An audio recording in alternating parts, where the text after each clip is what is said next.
দেখো আমরা কনিক চ্যাপ্টারের যে সূত্রগুলো আছে সেই সূত্রগুলো কিভাবে সহজে মনে রাখবো সেটা নিয়ে একটু কথা বলবো। এখানে আমাদের তো তিনটা টপিক আছে, একটা আছে পরাবৃত্ত, উপবৃত্ত এন্ড আরেকটা আছে হচ্ছে অধিবৃত্ত। তো প্রথমে আমরা একটু পরাবৃত্ত সম্পর্কে জেনে নিতে পারি। পরাবৃত্ত সম্পর্কে যদি আমরা জানি, তার আগে একটু খেয়াল করো, এইটা হচ্ছে আমাদের এক্স এক্সিস আর এটা হচ্ছে আমাদের ওয়াই অক্ষ। একটা এক্স অক্ষ আর একটা ওয়াই অক্ষ। এইখানটাতে এক্স অক্ষ ওয়াই অক্ষ যেখানটাতে মিলছে, এই যে পয়েন্টটা, এই পয়েন্টটাতে আমরা বলতেছি শীর্ষবিন্দু।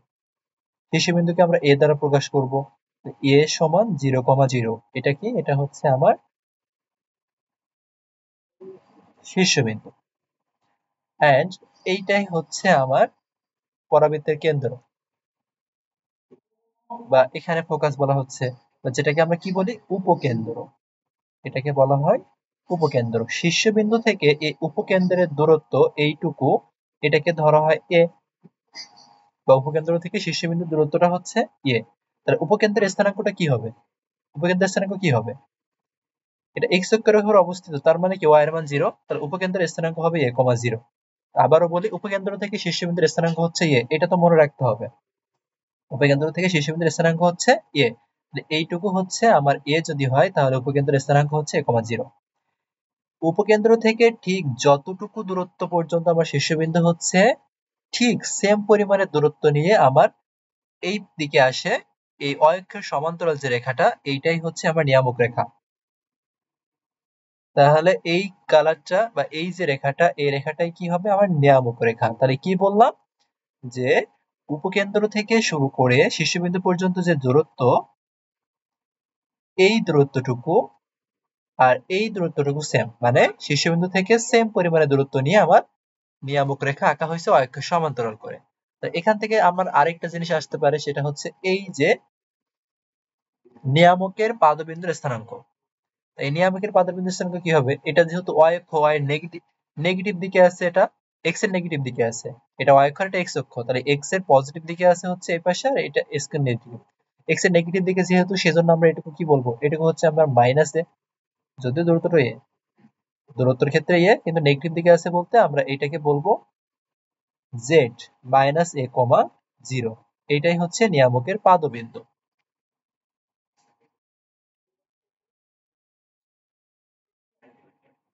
মানে নিয়ামকের পাদবিন্দুর স্থানাঙ্ক মাইনাস এ কমা 0। নিয়ামকের পাদবিন্দুর স্থানাঙ্ক আমার আসতেছে মাইনাস এ কমা 0। আর পরাবৃত্তের কেন্দ্র এটা কোনটা? এটা কিন্তু আমার ওয়াই স্কয়ার সমান 4ax, এই আকারের সমীকরণের লেখচিত্র। ওয়াই স্কয়ার সমান 4ax। কেন? যার একঘাত থাকে তার দিকে মুখটা হা করে থাকে। এটা যেহেতু এক্স এর একঘাত আছে, এক্স এর দিকে মুখ করে আছে, সেজন্য এটা আমরা বলছি ওয়াই স্কয়ার সমান 4ax। এইটাকে বলা হবে অক্ষরেখা। পরাবৃত্তের উপকেন্দ্র যে অক্ষের উপরে থাকে সেটাকে বলা হয় অক্ষরেখা।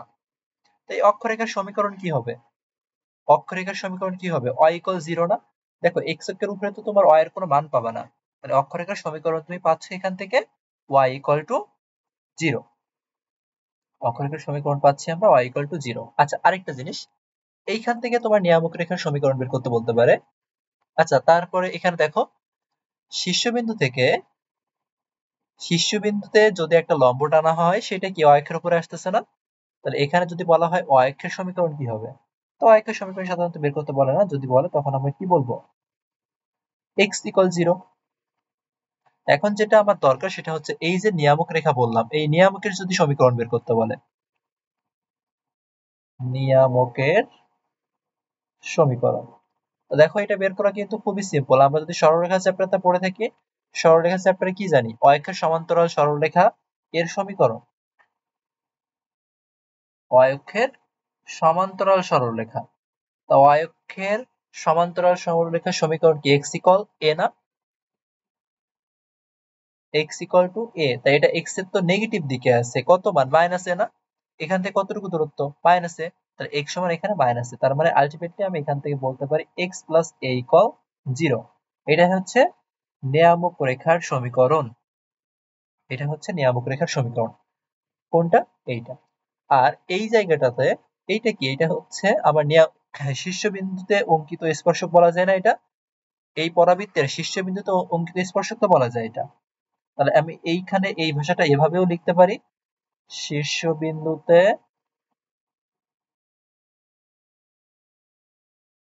স্পর্শকের সমীকরণ। শীর্ষবিন্দুতে স্পর্শকের সমীকরণ কি হবে? x = 0। শীর্ষবিন্দুতে স্পর্শকের সমীকরণ হবে x = 0। তো বোঝাই যাচ্ছে শীর্ষবিন্দুতে x এর সমীকরণ কি হবে। আচ্ছা, তাহলে আমরা শীর্ষবিন্দু এখান থেকে বের করলাম, উপকেন্দ্র বের করলাম, নিয়ামকের পাদবিন্দু বের করলাম, অক্ষরেখার সমীকরণ বের করলাম, স্পর্শকের শীর্ষবিন্দুতে স্পর্শকের সমীকরণ বের করলাম। এবার আসো আমরা আরেকটু দেখি, এই যে উপকেন্দ্র, এইখান থেকে আমরা লম্ব টানতে পারি না? এইখান থেকে আমাদের কোশ্চেনে মাঝে মাঝে উপকেন্দ্রিক লম্বের দৈর্ঘ্য বের করতে বলে, তাহলে এখান থেকে আমাদের উপকেন্দ্রিক লম্বের দৈর্ঘ্য বের করতে হবে, তাই তো? তাহলে এইটাই হচ্ছে আমার উপকেন্দ্রিক লম্ব, এটাই হচ্ছে আমার উপকেন্দ্রিক লম্ব।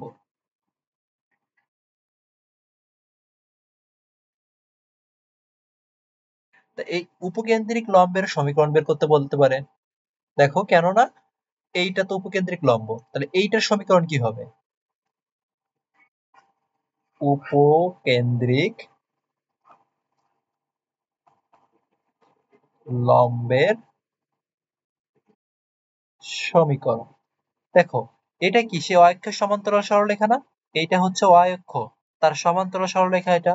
তো অক্ষের সমান্তরাল সরলরেখার সূত্র কি? x = a। তা এখান থেকে ওই সরলরেখা পর্যন্ত দূরত্ব কতটুকু? a। তাহলে এখানে x = a আসবে, অথবা আমরা এখান থেকে বলতে পারি x - a = 0। এটাই হচ্ছে উপকেন্দ্রিক লম্বের সমীকরণ। এটা হচ্ছে উপকেন্দ্রিক লম্বের সমীকরণ। আচ্ছা, এখান থেকে আবার আমাদের কি বের করতে বলতে পারে? উপকেন্দ্রিক দৈর্ঘ্য বের করতে বলতে পারে। তো উপকেন্দ্র থেকে আমরা যদি s দ্বারা প্রকাশ করি, এই লম্বটা পরাবৃত্তের যে জায়গাটাতে ছেদ করছে এটাকে আমরা যদি p বলি, যেটা এইখানে করা হয়েছে। দেখো, আমরা এইখান থেকে যদি লম্ব টানি, এখান থেকে এরা এইটা দিছে, একই কথা আমরা যদি এইখান থেকে এই জায়গায় দিই, এটা উপকেন্দ্র, আর এটা যদি পরাবৃত্তের উপরে ধরো p বিন্দু ছেদ করছে, আর এটা নিয়ামক রেখার উপর m বিন্দুতে ছেদ করছে। পরাবৃত্তের ক্ষেত্রে আমরা কি জানি? SP = PM, তাই না? পরাবৃত্তির ক্ষেত্রে SP = PM, কারণ আমরা জানি এখানে উৎকেন্দ্রিকতা 1। তো এবার একটু খেয়াল করো তো, PM = কি হচ্ছে?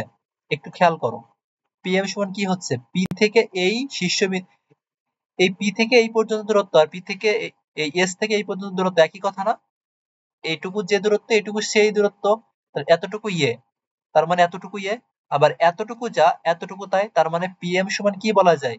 S থেকে Z পর্যন্ত। PM = কি? S থেকে Z পর্যন্ত। তা S থেকে এই পর্যন্ত এ দূরত্ব, আবার এইখান থেকে শীর্ষবিন্দু থেকে এই পর্যন্ত একই দূরত্ব, এ দূরত্ব, তাই টোটাল 2a আসতেছে না? SP = PM, এখান থেকে আমাদের কি আসতেছে? SP = PM, PM = কি? 2a। তাহলে এতটুকু দূরত্ব হচ্ছে 2a। ঠিক সেম ভাবে নিচেরটুকু কি হবে? 2a। তাহলে উপকেন্দ্রিক লম্বের সমীকরণ তো গেল এটা। তুমি যদি বলো এখানে উপকেন্দ্রিক লম্বের দৈর্ঘ্য, উপকেন্দ্রিক লম্বের দৈর্ঘ্য সমান মডুলাস অফ 4a, কারণ উপরে 2a নিচে 2a, টোটাল কত আসতেছে? টোটাল আমার আসতেছে 4a। এটাই হচ্ছে তোমার উপকেন্দ্রিক লম্বের দৈর্ঘ্য। এখন এখান থেকে আবার তোমার বলতে পারে এই স্থানাঙ্কটা বের করতে বলতে পারে, যে উপকেন্দ্রিক লম্বের প্রান্ত বিন্দু। এইটা কি? উপকেন্দ্রিক লম্বের প্রান্ত বিন্দু। তাহলে এই বিন্দুটা কি হবে? দেখো তো, x এর দিকে a, y এর দিকে কি 2a, তাহলে উপরের দিকে হচ্ছে a, 2a। এই বিন্দুটা কি হবে? x এর দিকে পজিটিভ, তাহলে এটা হবে a, আর y এর নেগেটিভ দিক না এটা, তাহলে a, -2a। তাহলে এখান থেকে আমরা বলতে পারি উপকেন্দ্রের প্রান্ত বিন্দু, উপকেন্দ্রিক লম্বের, উপকেন্দ্রিক লম্বের প্রান্ত বিন্দুর স্থানাঙ্ক কি হচ্ছে? a ± 2a বলতে পারি আমরা, a ± 2a। টোটাল 9টা সূত্র পরাবৃত্তের, সেগুলা কিন্তু আমরা এখানে কমপ্লিট করে ফেললাম। শীর্ষবিন্দু, আমি একটু রিপিট করি, শীর্ষবিন্দু কি হচ্ছে? 0,0। উপকেন্দ্র কি হচ্ছে? উপকেন্দ্র হচ্ছে a, 0। আর এখান থেকে উপকেন্দ্র থেকে শীর্ষবিন্দু পর্যন্ত দূরত্বটাকে এ বলি, আর ওই শীর্ষবিন্দু থেকে y অক্ষের সমান্তরাল নেগেটিভ দিকে, x এর নেগেটিভ দিকে যেটা আমরা অঙ্কন করি, মানে যেদিকে মুখ হা করে থাকে তার অপোজিট দিকে থাকে হচ্ছে আমার নিয়ামক রেখা। তো শীর্ষবিন্দু থেকে উপকেন্দ্র পর্যন্ত যতটুকু দূরত্ব থাকে, শীর্ষবিন্দু থেকে নিয়ামক রেখার দূরত্ব ততটুকুই থাকে। তাহলে এখান থেকে আমরা নিয়ামক রেখার পাদবিন্দু বের করতে বলতে পারি। কি হবে এখানে? -a, 0। z সমান কি হবে? -a, 0। আচ্ছা, এরপর এই নিয়ামক রেখার সমীকরণ বের করতে বলতে পারে। তা নিয়ামক রেখাটা কি হচ্ছে? y অক্ষের সমান্তরাল সরলরেখা। তো y অক্ষের সমান্তরাল সরলরেখা সমান আমরা কি জানি? x = a। তাই a বলতে এখানে তো মাইনাস এ, এখান থেকে এই পর্যন্ত দূরত্ব হচ্ছে মাইনাস এ, এই জন্য আমরা x সমান মাইনাস এ লিখছি। তাহলে x + a = 0। এরপরে এইটা কি? এটা হচ্ছে শীর্ষবিন্দু। শীর্ষবিন্দুতে এটা কি একটা স্পর্শক? তাহলে শীর্ষবিন্দুতে অঙ্কিত স্পর্শকের সমীকরণ বের করতে বলতে পারে। তো y অক্ষের সমীকরণ মানে তো শীর্ষবিন্দুতে অঙ্কিত স্পর্শকের সমীকরণ। এটা সমান কি হবে? x = 0। এরপরে উপকেন্দ্র যে অক্ষের উপরে থাকে সেটাকে বলি অক্ষরেখা। তাহলে এখানে অক্ষরেখা হচ্ছে আমার এইটা। তাহলে এই অক্ষরেখা যদি এইটা হয় তাহলে কি এটা x অক্ষর?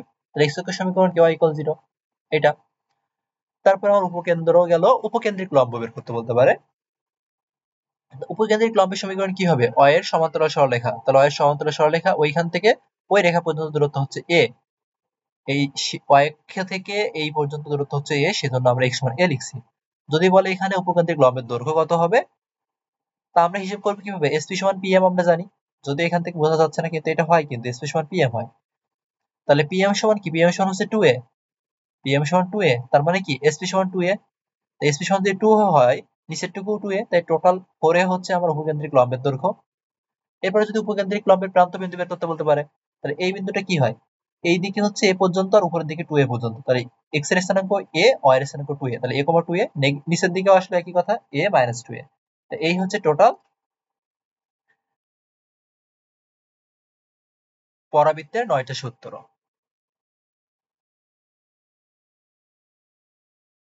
আচ্ছা, এবার আসি আমরা একটু অধিবৃত্ত নিয়ে উপবৃত্ত নিয়ে কথা বলি।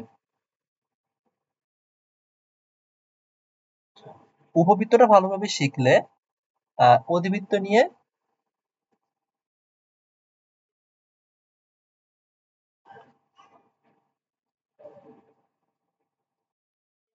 খুব বেশি সমস্যা হয় না, কারণ উপবৃত্ত সূত্র দিয়ে অধিবৃত্তটা কমপ্লিট করা যায়।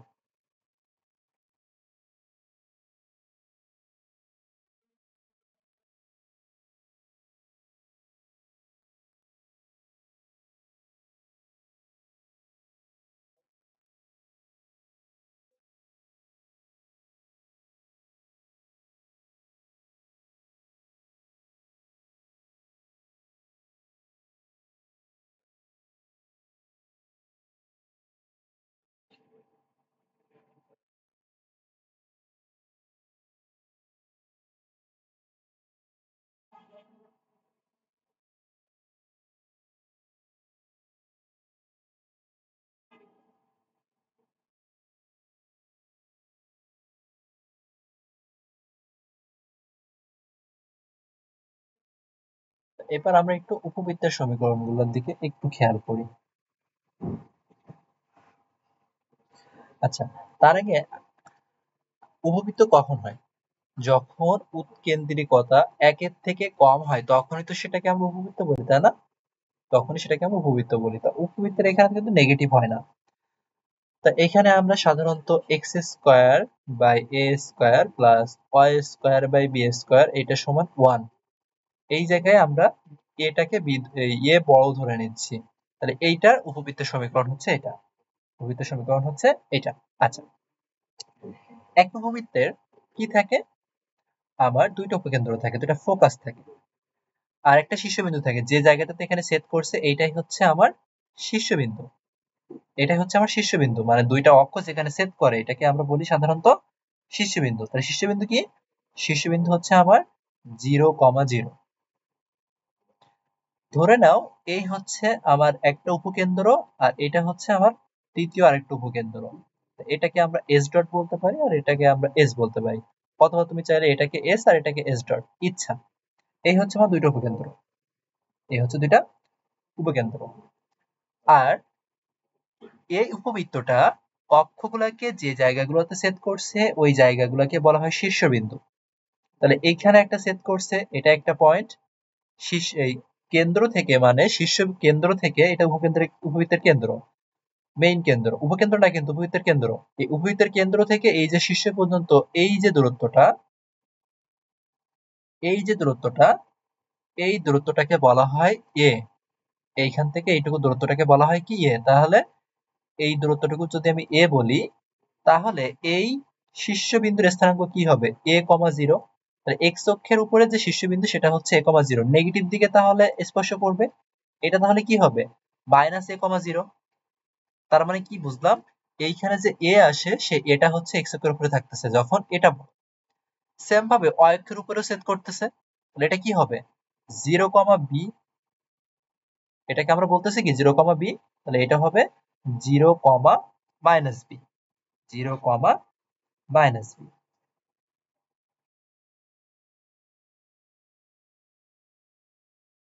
আচ্ছা, এতটুকু বুঝলাম। তাহলে এখান থেকে আমরা উপবৃত্তের কেন্দ্রের স্থানাঙ্ক পেয়েছি 0, 0। তারপরে শীর্ষবিন্দুর স্থানাঙ্ক পেয়েছি কি? তাহলে শীর্ষবিন্দুর স্থানাঙ্ক কি বলা যাবে? শীর্ষবিন্দু শীর্ষবিন্দুর স্থানাঙ্ক কি হবে তাহলে? +-a, 0। এটা হচ্ছে এক্স অক্ষের উপরে থাকতেছে, এটা আমার এক্স অক্ষের উপরে থাকতেছে। এখন এই উপবৃত্তের আমার কি থাকবে? নিয়ামক রেখা থাকবে। এই হচ্ছে আমার একটা নিয়ামক রেখা, এন্ড এই হচ্ছে সেকেন্ড নিয়ামক রেখা। দুইটা নিয়ামক রেখা থাকবে। তাহলে আমরা দুইটা নিয়ামক রেখা দিয়ে ফেললাম। দুইটা নিয়ামক রেখা আমরা দিয়ে ফেললাম। আচ্ছা, এখন আসো এই উপকেন্দ্রের স্থানাঙ্ক আমরা কিভাবে পাবো? দেখো, এইখান থেকে এই শীর্ষবিন্দু পর্যন্ত দূরত্বটাকে আমরা a বলছিলাম। এখান থেকে এই পর্যন্ত দূরত্বটাকে আমরা a বলছিলাম। দেখো, এর সাথে যদি তুমি ই গুণ করো, ই কি একের থেকে কম না? ধরো তুমি 0.8 কিছু একটা গুণ করতেছো, এর সাথে ই গুণ করলে কি হবে? এর থেকে কম আসবে না? এটা কি এর থেকে বড় হবে নাকি এর থেকে কম হবে? অবশ্যই এর থেকে কম হবে এটা। ধরো এর সাথে তুমি 0.8 গুণ করতেছো, তাহলে কি হবে? 0.8 হবে। তাহলে এর থেকে কি 0.8 এ কম না? কম।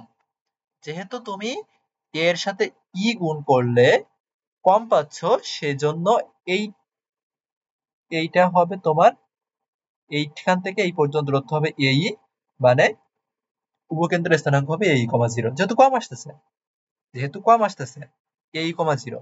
সেম ভাবে নেগেটিভ দিকে এইটা তুমি বলবা -এই, 0। তাহলে উপকেন্দ্রের স্থানাঙ্ক কি আসতেছে? +-এই, 0। উপকেন্দ্রের স্থানাঙ্ক তাহলে কি আসতেছে? +-এই, 0। বুঝলাম। এবার দেখো, গুণ করলে ছোট হয়ে গেছে, তাহলে তুমি যদি এ কে ই দিয়ে ভাগ করো, তাহলে কি হয়ে যাবে? তুমি ধরো এ কে যখন তুমি 1 দিয়ে ভাগ করতে এই পাইতে, কিন্তু এ কে যদি তুমি 0.5 দিয়ে ভাগ করো, তখন কি পাবা? বেশি বড় মান পাবা না? তার মানে ই দিয়ে যদি ভাগ করি আমরা বড় মান পাবো। তাহলে ই দিয়ে ভাগ করলে যেহেতু বড় মান পাচ্ছি, সেই জন্য এইখান থেকে এইটাই হয়ে যাবে আমার a/e। এটা হয়ে যাবে আমার a/e। কেন্দ্র থেকে নিয়ামক রেখার দূরত্ব a/e। কেন্দ্র থেকে যে কোনো একটা নিয়ামক রেখার দূরত্ব আমরা কি পাচ্ছি? a/e। তাহলে এই নিয়ামক রেখা এবং অক্ষের স্থানাঙ্ক কি হবে? a/e, 0। সেম ভাবে নেগেটিভ দিকে এইখান থেকে এই পর্যন্ত, এইখান থেকে এই পর্যন্ত এটাও কি হবে? a/e, 0। এটা হবে -a/e, 0। তাহলে এখান থেকে আমরা কি পাইলাম একটু বুঝো। কেন্দ্র থেকে উপকেন্দ্রের দূরত্ব, এটাকে তুমি ধরো x বলতেছো, কেন্দ্র থেকে উপকেন্দ্রের দূরত্ব x সমান কি পাচ্ছ? এই পাচ্ছ। তারপরে কেন্দ্র থেকে শীর্ষবিন্দু দূরত্ব ছিল a, কেন্দ্র থেকে নিয়ামকের দূরত্ব যে কোনো একটা দিকে, কেন্দ্র থেকে যে কোনো একটা দিকে নিয়ামকের দূরত্ব কি ছিল? যে কোনো থেকে নিয়ামকের দূরত্ব এটা ছিল হচ্ছে আমার a/e। a/e ছিল। তাহলে আমরা কিন্তু অনেকটা এখানে বেশ কতগুলা জিনিস আমরা এই জায়গাটাতে বের করে ফেলছি।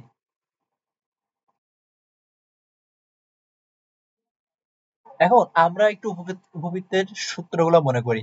দেখো, প্রথমত আমরা কেন্দ্র পেয়ে গেছি, আমাদের দরকার কি কি সেগুলো আমরা একটু সূত্রগুলো একটু আমরা এখানে একটু লিখি। প্রথমত আমরা উপবৃত্তের কেন্দ্র পেয়ে গেছি। কেন্দ্র কি পেয়েছি? 0,0। তারপরে আমরা এখান থেকে শীর্ষবিন্দু পেয়েছি। শীর্ষবিন্দু কি? শীর্ষবিন্দু হচ্ছে plus minus a,0, plus minus a,0। এরপরে আমরা উপকেন্দ্র পেয়েছি। এখান থেকে উপকেন্দ্র কি বের করছি? আমরা যদি আবার একটু দেখি, উপকেন্দ্র ছিল প্লাস এই আর এখানে মাইনাস এই, তার মানে প্লাস মাইনাস a,0 ছিল, প্লাস মাইনাস a,0 ছিল। তারপরে আমরা এখান থেকে কি নিয়ামকের পাদবিন্দু বের করছি। এটা কি নিয়ামক? সে নিয়ামকের পাদবিন্দু বের করছি। এখান থেকে আমরা নিয়ামকের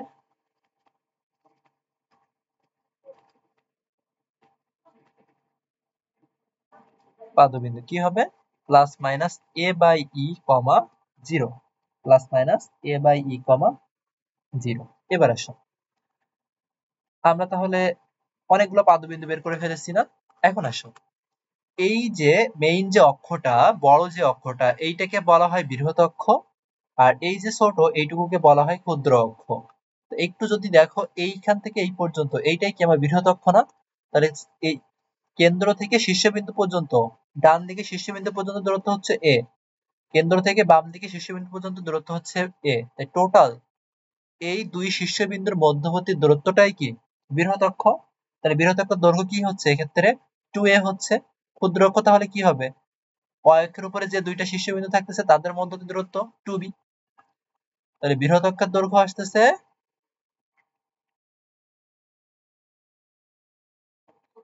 বৃহৎ অক্ষের দৈর্ঘ্য সমান আসতেছে 2a, আর ক্ষুদ্র অক্ষের দৈর্ঘ্য সমান আসতেছে 2b। একইভাবে দেখো, এই বৃহৎ অক্ষের সমীকরণ বের করতে বলতে পারে। তা বৃহৎ অক্ষের সমীকরণ কি হবে? বৃহৎ অক্ষ বলতে তো আমরা x অক্ষকে বুঝতেছি। তাহলে x অক্ষের সমীকরণ কি? y = 0। তাহলে বৃহৎ অক্ষের সমীকরণ হচ্ছে, দৈর্ঘ্য গেল, যদি এখান থেকে সমীকরণ বের করতে বলে, বৃহৎ অক্ষের সমীকরণ হচ্ছে x অক্ষের সমীকরণ। x অক্ষের সমীকরণ কি? y = 0। তোমার ক্ষুদ্র অক্ষের সমীকরণ বের করতে বললে কি হবে? y অক্ষের সমীকরণ কি? x = 0। তারপরে তোমার নিয়ামকের সমীকরণ বের করতে বলতে পারে। নিয়ামকের সমীকরণ। এখন আসো, নিয়ামকের সমীকরণ কি হবে? নিয়ামক কি? y অক্ষের সমান্তরাল সরলরেখা না? তো y অক্ষের সমান্তরাল সরলরেখার সূত্র কি? x = a। তার মানে y অক্ষ থেকে ওই সরলরেখার দূরত্ব কতটুকু? তো y অক্ষ থেকে ওই সরলরেখার দূরত্ব কতটুকু? a/a। পজিটিভ দিকে a/a, নেগেটিভ দিকেও তো a/a। তাহলে নিয়ামকের সমীকরণ কি পাবো আমরা? x = পজিটিভ দিকে পাচ্ছি আমরা প্লাস a/a, নিচে নেগেটিভ দিকে আমরা পাচ্ছি মাইনাস a/a। তার মানে আমরা কি বলতে পারি? Plus minus a/e, plus minus a/e। আবার দেখো, এই কেন্দ্র থেকে নিয়ামক পর্যন্ত দূরত্বটা হচ্ছে a/e। তাহলে x = a/e, নেগেটিভ দিকে x = -a/e। এটাই হচ্ছে আমার কি? নিয়ামক রেখার সমীকরণ। এটা হচ্ছে আমার নিয়ামক রেখার সমীকরণ। আচ্ছা, তারপরে আমরা তাহলে কি আর কেন্দ্র থেকে নিয়ামকের দূরত্ব পেয়েছি, এটাও আমরা সূত্র হিসেবে লিখতে পারি। কেন্দ্র থেকে নিয়ামকের দূরত্ব, কেন্দ্র থেকে নিয়ামকের দূরত্ব, কেন্দ্র থেকে নিয়ামকের দূরত্ব কি? কেন্দ্র থেকে নিয়ামকের দূরত্ব হচ্ছে a/e। দেখো, এইটাই তো, কেন্দ্র থেকে নিয়ামকের দূরত্ব হচ্ছে a/e। কেন্দ্র থেকে শীর্ষবিন্দুর দূরত্ব, কেন্দ্র থেকে শীর্ষবিন্দুর দূরত্ব কি হচ্ছে? a। কেন্দ্র থেকে শীর্ষবিন্দুর দূরত্ব হচ্ছে a।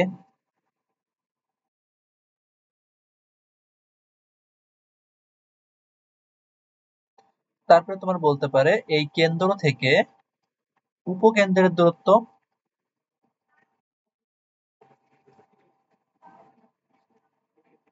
কেন্দ্র থেকে উপকেন্দ্রের দূরত্ব কি হবে? তুমি চিত্র দেখে বলবা। এখানে দেখো, এই হচ্ছে কেন্দ্র, সেখান থেকে উপকেন্দ্র এই, এতটুকু দূরত্ব কি? এই।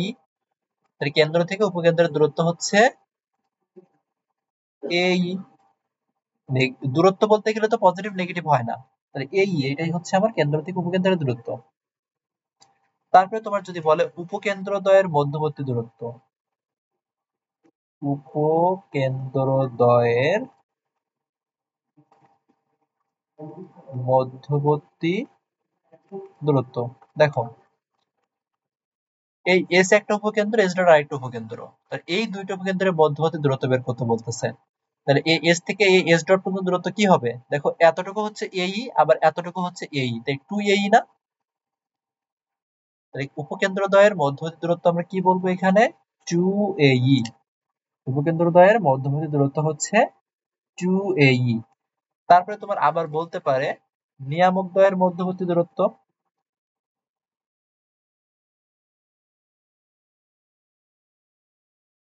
নিয়ামক দ্বয়ের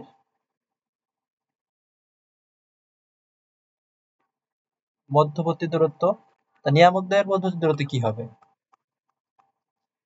এই কেন্দ্র থেকে এই নিয়ামকের দূরত্ব ছিল এ বাই ই, এই কেন্দ্র থেকে এই নিয়ামকের দূরত্ব কি হবে? সে এ বাই ই।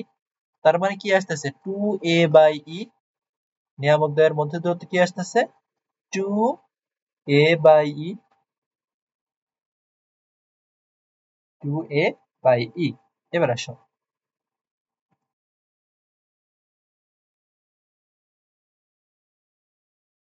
একটু খেয়াল করো, উপকেন্দ্র ও অনুরূপ নিয়ামকের দূরত্ব, উপকেন্দ্র ও অনুরূপ নিয়ামকের দূরত্ব।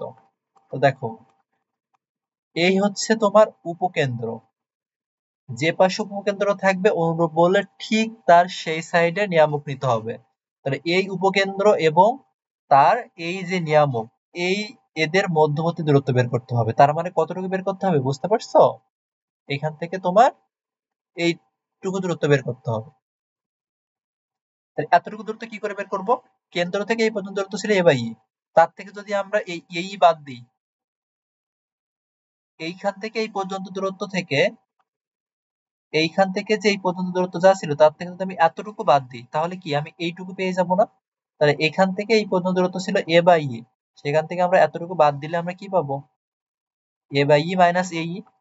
কেন্দ্র থেকে অনুরূপ উপকেন্দ্রের দূরত্ব হচ্ছে, কেন্দ্র থেকে অনুরূপ উপকেন্দ্রের দূরত্ব হচ্ছে এ বাই ই থেকে এই বাদ। যদি এখানে বলতো উপকেন্দ্র ও বিপরীত নিয়ামকের দূরত্ব, উপকেন্দ্র ও বিপরীত নিয়ামকের দূরত্ব বলতো, তখন খেয়াল করো, এই উপকেন্দ্র যদি নাও, এইখান থেকে তার বিপরীত নিয়ামক কোনটা? এটা। তাহলে এইখান থেকে এই পর্যন্ত এই, আর এইখান থেকে এই পর্যন্ত কি হবে? মানে এই দূরত্বটা কি হবে? এই দূরত্বটা হচ্ছে এ বাই ই, আর এইখান থেকে এই পর্যন্ত কি? এই। তখন কি হবে? এ বাই ই প্লাস এই, তখন তো যোগ হবে। তখন তোমার এখানে কি আসবে? বিপরীতের বললে এ বাই ই প্লাস এই আসবে। তাহলে উপকেন্দ্র অনুরূপ বললে সেই সাইডে নিয়ামক নিতে হবে, সেই সাইডে নিয়ামক নিতে হবে। আচ্ছা, তারপরে দেখো, এইখানে এই যে উপকেন্দ্র, এই উপকেন্দ্র দিয়ে আমাদের লম্ব থাকতে পারে, এই উপকেন্দ্র দিয়ে আমাদের লম্ব অঙ্কন করার কথা বলতে পারে। ধরো এইখান থেকে আমরা এই লম্ব অঙ্কন করলাম, এইখান থেকে আমরা এই লম্ব অঙ্কন করলাম, দুইটা লম্ব। এখন এই লম্বের সমীকরণ বের করতে বলতে পারে, লম্বের দৈর্ঘ্য বের করতে বলতে পারে। তো আমরা আসা আগে আমরা উপকেন্দ্রিক লম্বের সমীকরণ, উপকেন্দ্রিক লম্বের সমীকরণ কি? অক্ষ সমান্তরাল সরলরেখা, এতটুকু দূরত্ব কি? এই। তখন আমরা কি বলবো? অক্ষ সমান্তরাল সরলরেখা হচ্ছে x ইকুয়াল a। তাহলে এই x ইকুয়াল a বলতে x সমান এই, তাহলে x সমান এই, এটাই হচ্ছে তোমার উপকেন্দ্রিক লম্বের সমীকরণ।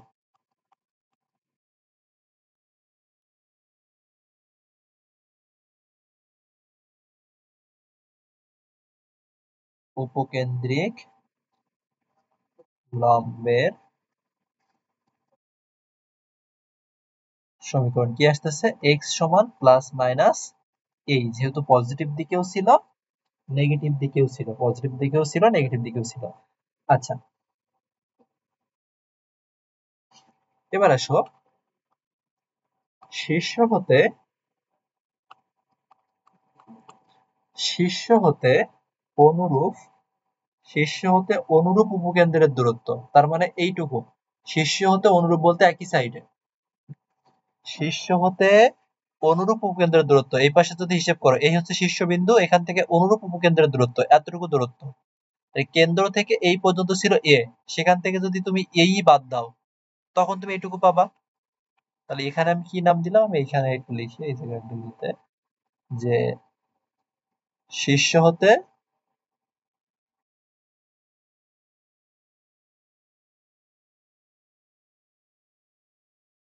অনুরূপ,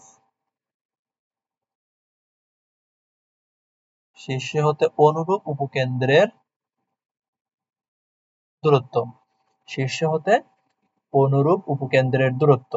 তাহলে এটা কি পাইলাম আমরা, এ মাইনাস এই ছিল।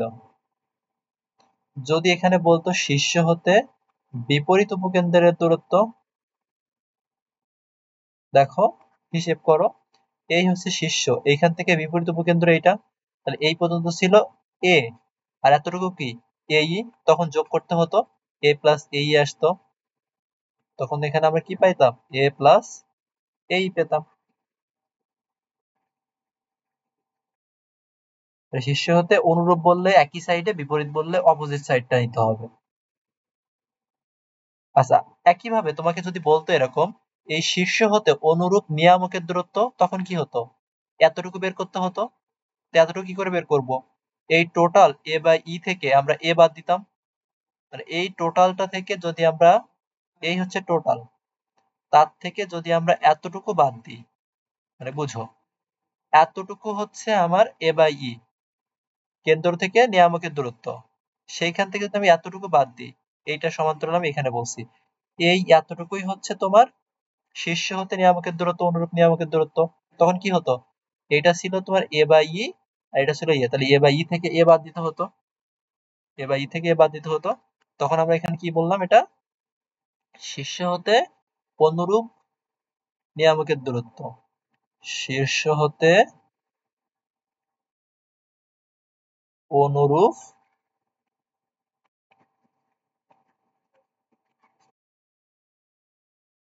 নিয়ামকের দূরত্ব, এ বাই ই মাইনাস এ। তো তোমার যদি বলতো শীর্ষ হতে বিপরীত নিয়ামকের দূরত্ব, শীর্ষ হতে বিপরীত নিয়ামকের দূরত্ব এ বাই ই প্লাস এ আসতো, তখন দেখো এখানে এই হচ্ছে শীর্ষ, সেখান থেকে এই বিপরীত নিয়ামক, তাহলে এইখান থেকে এই পর্যন্ত এ, তার সাথে কি যোগ করতে হবে, এ বাই ই, এইখান থেকে এই পর্যন্ত কত, A by E, A plus A by E. এই আরেকটা সূত্র শুধু বাকি আছে, এইটা একটু মুখস্থ হতে হবে বাকি, সেটা কি, উপকেন্দ্রিক লম্বের দৈর্ঘ্য,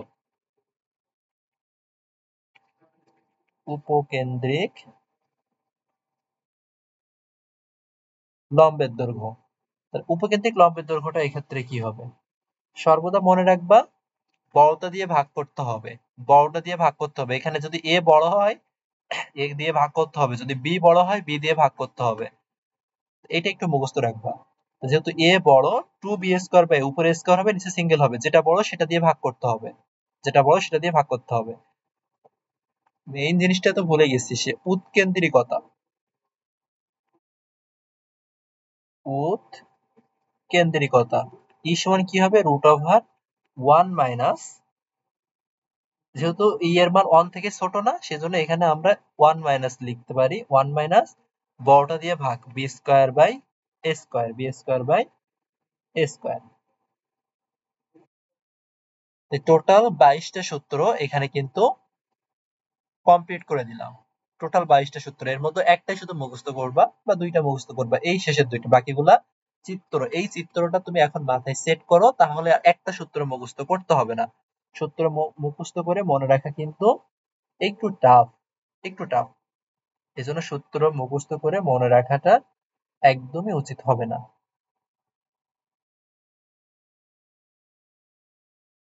এখন আসো বাকি থাকে আমার হচ্ছে এইটা, এইটা এটা একদম নতুন করে কিছুই করব না, একদম আমরা উপবৃত্ত যেভাবে পড়ছি একদম সেইভাবে পড়বো, শুধু একটুখানি আলাদা, একটু খেয়াল করো। এই যে এইখানে একটু দেখো, এ একটা রেখা, অ্যান্ড এই আরেকটা রেখা, এই দুইটা রেখা, এই একটা রেখা আর এই আরেকটা রেখা, এই দুইটা রেখাকে বলা হয় অসীম তট রেখা। এই দুইটাকে বলা হয় কি? অসীম তট রেখা। কেন অসীম তট বলা হয় একটু খেয়াল করো। আমরা যখন পরাবৃত্ত পড়ছি, দেখো পরাবৃত্তের সাথে উপবৃত্তের কিন্তু পার্থক্য আছে। পরাবৃত্ত দেখো একটু কার্ভ মতো হয়েছে, বেশি বাঁকা মতো, কিন্তু এইখানে দেখো একটু বেশি হা করে আছে। এইখানে কি হয়, এই যে অসীম তট রেখা, মানে এই যে রেখাটা, এই রেখাটার সাথে এই রেখাটা একদম এটা যদি ওইভাবে যায়, এটা এইভাবে একদম সমান্তরালে যায়, মিলে যাওয়ার মতো মনে হবে কিন্তু মিলবে না, মনে হয় যে অসীমে গিয়ে মিলবে। এই জন্য এটাকে অসীম তট রেখা বলা হয়। তাহলে এখানে আমরা কি পাই? দুইটা অসীম তট রেখা পাই। এখানে আমরা দুইটা অসীম তট রেখা পাই। তাই এখানে উপবৃত্ত সমীকরণে আমরা কি পাই? x square by square minus y square by B square. কখন? যখন এখানে a এর মানটা বড় হয় তখন আমরা এটা করি। আরেকটা কি আছে? আরেকটা আছে y square by B square minus x square by a square. এটা কখন হয়? যখন b greater than a। b greater than a। এই জায়গাটাতে দেখো আমি যে উপবৃত্তের যে সূত্রগুলো আমি পড়ছি, এগুলো সব কিন্তু x square by a square plus y square by b square এটার জন্য। মানে যখন a বড়, যদি b বড় হতো তখন ঠিক তার উল্টাগুলো করতে। তখন তুমি এখানে শীর্ষবিন্দু করতে 0, plus minus b, 0, plus minus b, plus minus 0, plus minus b by সব উল্টে যেত। এর জায়গায় b আসতো এবং সব অন্য সাইডে চলে যেত। এইটা অপোজিট গুলা। তো আমি শুধু একটা বলে দিচ্ছি, বাদ বাকিটা একটু নিজেরা একটু ট্রাই করবা, এটা পারবা, কঠিন কিছু না, এটা অবশ্যই পারবা। তাহলে এখানে a যদি গ্রেটার দেন b হয় তখন আমরা এইভাবে উপবৃত্তটা ইউজ করে থাকি। এখানে একটু যদি দেখি, এইটাকে বলা হয় আড় অক্ষ। এইটাকে বলা হয় কি? আড় অক্ষ। মানে উপবৃত্ত, এই অধিবৃত্তের কেন্দ্র যে যে দুই যে অক্ষের উপরে থাকে, দুইটা কেন্দ্র যে অক্ষের উপরে থাকে সেটাকে বলা হয় আড় অক্ষ। তাহলে এই যে রেখা, এটাকে বলা হবে আড় অক্ষ। আমরা উপবৃত্তে যেটাকে বিরোধ অক্ষ বলছি, এখানে সেটাকে বলা হচ্ছে আড় অক্ষ। তাহলে এটাকে কি বলবো আমরা? অনুবন্ধী অক্ষ। এটাকে আমরা বলি অনুবন্ধী অক্ষ। পরাবৃত্তে যেমন যে পাশে তোমার উপকেন্দ্র থাকে তার অপোজিট দিকে আমাদের নিয়ামক রেখা থাকে, এখানেও তাই। তো এখানে কিন্তু নিয়ামক রেখা দুইটা থাকতেছে কাছাকাছি। নিয়ামক রেখা দুইটা এখানে কাছাকাছি থাকে সাধারণত। এইখানে উপকেন্দ্রের এই যে অধিবৃত্ত, এই অধিবৃত্তের উৎকেন্দ্রিকতা কেমন হয়? উৎকেন্দ্রিকতা একের থেকে বড় হয়। মানে এই জায়গায় যদি আমরা বলি এস উপকেন্দ্র থেকে অধিবৃত্তের উপরে যে একটা বিন্দু নেই ওইটুকু দূরত্ব, আর পি থেকে এম পর্যন্ত এই দূরত্ব, এদের যে অনুপাতটা, এদের অনুপাতটা সর্বদা 1 থেকে তো বড় হবে। এদের অনুপাতটা আমাদের এখানে 1 থেকে বড় হয়ে থাকে। এটা আমরা জানি, এটা আমরা জানি। এখন আমি একটু বলি, যখন আমরা উপবৃত্ত পড়ছি, আচ্ছা তার আগে এখানে অসীম, এখানে একটা কোশ্চেন আসে আমাদের সৃজনশীল এবং এমসিকিউতে প্রায় আসে, এই অসীম তট রেখা বের করতে বলতে পারে, অসীম তটের সমীকরণ বের করতে বলতে পারে।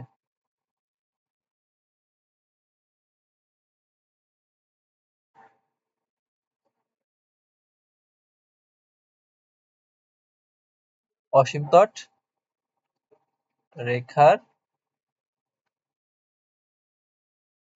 সমীকরণ যেভাবেই থাকুক, তুমি আগে এই ফরম্যাটটা তো তৈরি করে নিবা। এই যে X square by A square minus Y square by B square, এই ফরম্যাটটা তৈরি করে নিবা। যেভাবে আসবে এরকম একটা তৈরি করে নিচ্ছি, X square by A square minus Y square by B square সমান কি থাকে? এখানে 1 থাকে না? ওই 1 এর পরিবর্তে যখন তোমার অসীম তট রেখার জন্য বের করতে বলবে, ওটা সমান 0 দিবা। ওটা সমান কি করবা? 0 দিবা, কনস্ট্যান্ট দিবা, কারণ এটা তো ইনফিনিটি পর্যন্ত যাচ্ছে। এই জন্য এটাকে আমরা 0 ধরে নিচ্ছি। কিছু মনে না থাকলে এটা মনে রাখবে, এটা 0 দিব। এটা যদি 0 হয় তাহলে এখান থেকে তুমি কি পাবা? Y square by B square সমান X square by A square. Y square সমান আমি এখান থেকে পাই B square by A square into X square. তাহলে আমরা এখান থেকে লিখতে পারি অতএব ওয়াই সমান plus minus B by A into X. তাই প্লাস মাইনাস আসছে কেন? দেখো এখানে তোমার দুইটা অসীম তট ছিল এই জন্য। তাহলে এইটা কি? এটা তোমার এক্স এর পজিটিভ দিকে না? তাহলে এইটাই হবে হচ্ছে ওয়াই সমান plus B by A into X. এটা যেহেতু এক্স এর উল্টা বড়টা, তাহলে এটা হবে হচ্ছে y সমান minus B by A into S. এটা ঢাল কি হবে? মাইনাস বি বাই এ, আর এটা ঢাল হবে বি বাই এ। এটা ঢাল হবে বি বাই এ। তাহলে তোমার যে কোনো অসীম তটের সমীকরণ যদি বের করতে বলে, তাহলে এই যে 1 যেটা ছিল সে 1 এর পরিবর্তে তুমি শূন্য বসাই দিবা। কি করবা? 1 এর পরিবর্তে তুমি শূন্য বসাই দিবা। আচ্ছা, এখন তুমি এই অধিবৃত্তের সমীকরণ আলাদা করে মুখস্থ করবা না। অধিবৃত্তের সমীকরণ কখনোই আলাদাভাবে মুখস্থ করবা না। উপবৃত্তের সমীকরণ দিয়েই তুমি অধিবৃত্ত সমীকরণ করতে পারবা। পরীক্ষার হলে তুমি উপবৃত্তে অ্যান্সার করতেছো, অধিবৃত্তে অ্যান্সার করতেছো, কিন্তু অধিবৃত্তের সূত্র দিয়ে করবো না। করবো কি? উপবৃত্তের সূত্র দিয়ে। করবো কি? উপবৃত্তের সূত্র দিয়ে। কিভাবে একটু দেখো, আমি একটু বলি। উপবৃত্তের ক্ষেত্রে আমাদের উপবৃত্ত কেমন হয়?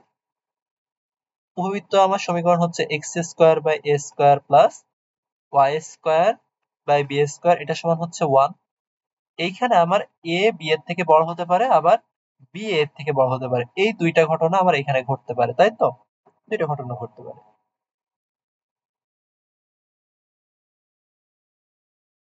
যদি এ বড় হয় সেক্ষেত্রে আমরা উপবৃত্তের ক্ষেত্রে উৎকেন্দ্রিকতার সূত্র কি দেখছিলাম? 1 minus B square by A square, বড়টা দিয়ে ভাগ।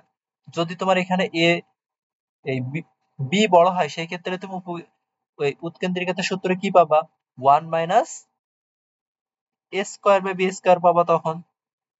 1 minus A square by B square পাবা তখন।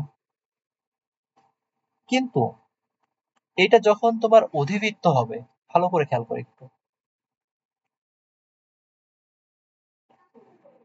অধিবৃত্ত যখন হবে, অধিবৃত্তের সূত্র কি? দুইটা, একটা হচ্ছে X square by square minus Y square by B square সমান 1, আরেকটা কি? Y square by B square minus X square by A square, এটা সমান 1। এই জায়গায় কি হয়? এ বি এর থেকে বড়, আর এখানে বি এর থেকে বড়।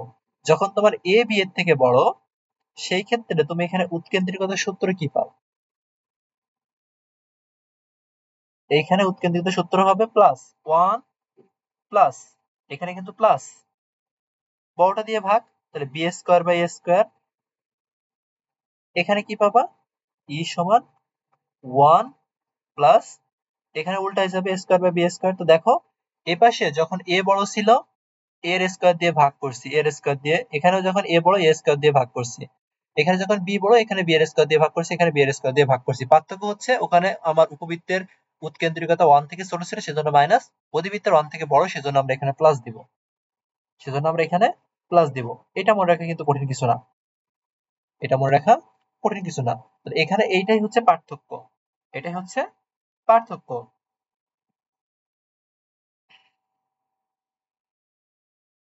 তো এখানে তুমি যদি আরেকটু কাজ করো, আরেকটা জিনিস সাধারণত থাকে মাঝে মাঝে, এখানে করলে কি আসে? এ স্কোয়ার প্লাস বি স্কোয়ার। দেখো আমি একটা লাইন যদি তোমাকে দেখাই, এখানে কি আসে? লসাগু করলে A square plus B square by A square, তাহলে এ স্কোয়ার রুট উঠে যায়। তাহলে তুমি আলটিমেটলি এখান থেকে কি লিখতে পারো? এ ই সমান root over a square plus B square লিখতে পারো। সেম ভাবে এখানে তুমি তাহলে কি লিখতে পারবা? বি সমান root over B square plus A square. এবার একটু খেয়াল করো, যখন অধিবৃত্তের ক্ষেত্রে তুমি এর মানটা যখন তুমি বড় পাবা, অধিবৃত্তের ক্ষেত্রে যখন তুমি, কোশ্চেন তো দেখে বুঝতে পারবা যে এ বড় নাকি বি বড়। যখন দেখবা এ এর মান বড়, যখন দেখবা তুমি এ এর মান বড়, এই দুইটা সূত্র বাদ দিয়ে, এই দুইটা জিনিস বাদ দিয়ে বাকি সবকিছু, উপবৃত্তের যখন এ গ্রেটার দ্যান বড় হয়েছিল তখন যে 22টা সূত্র তুমি এই 21টা সূত্র পেয়েছিলে এটা বাদ দিয়ে যে 21টা সূত্র পেয়েছিলে, অধিবৃত্তের ঠিক সেম সে 21টা সূত্র হবে। যদি তুমি বি বড় দেখো, যদি কোনো কারণে বি বড় দেখো, তাহলে এই উৎকেন্দ্রিকতার সূত্রটা বাদ দিয়ে উপকেন্দ্রের যে 21টা সূত্র ছিল, বি গ্রেটার দ্যান এ হলে যেটা ঠিক সেইগুলাই হবে। মানে যদি তোমার এ গ্রেটার দ্যান বি হয়, মানে এ যদি বড় হয়, তখন এই 21টা সূত্র এখান থেকে উৎকেন্দ্রিকতাটা বাদ দিয়ে বাকি 21টা সূত্র যখন অধিবৃত্তের এ বড় হবে সেই ক্ষেত্রে একই হবে। এজন্য শুধু বলতেছি উপবৃত্তটা ভালোভাবে শিখো, অধিবৃত্তটা শেখা লাগবে না, অধিবৃত্তটা শেখার দরকার নাই।